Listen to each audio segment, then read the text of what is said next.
Welcome back. College used to be a no-brainer if you wanted higher earnings, but now with the cost of college rising and a shifting job market, some are asking, is college still a smart investment? Brian Abel is live with a closer look at today's higher education landscape. You know, Brian, it used to be that college was a no-brainer, but I just feel like with tuition rising faster than wages these days, I think a lot of people are questioning, does it still make financial sense? Yeah, it is a little bit more of a complicated decision, right, Andy? And it is true that the average cost for tuition has skyrocketed. Let's put it into perspective. When you factor in inflation, the Education Data Initiative estimates that the costs have gone up more than 17% in the past 20 years. But education experts that I talk to say that there is actually a different number that students should focus on when making the decision. High school graduation season is almost here, and with it, some big decisions.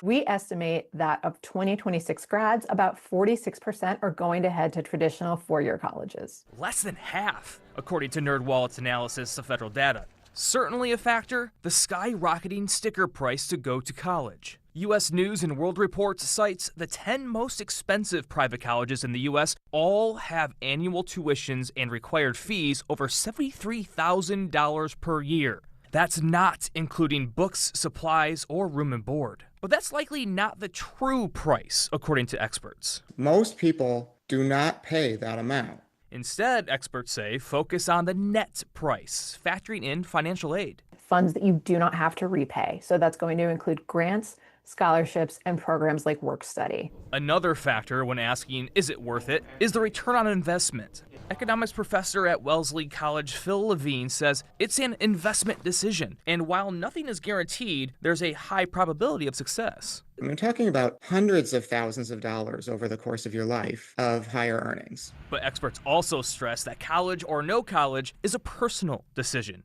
and it isn't for everyone. A lot of it is about people knowing who they are, which I think mostly they do. If you really like working with your hands, a skilled trade is a great opportunity, and you should pursue that. So if you do decide to go to school, the investment is a risk, but remember that you are betting on yourself. And I do want to go back to that sticker price versus net cost for just a second. Levine says it's really only the very high income families that are paying that full sticker price that has gone up. For everyone else, their cost, the net cost, has actually decreased over the years, Annie. Okay, well, that's a welcome news. What about student loans, Brian? The average borrower is spending close to 20 years to pay off their loans. What challenges are people facing these days with student loans?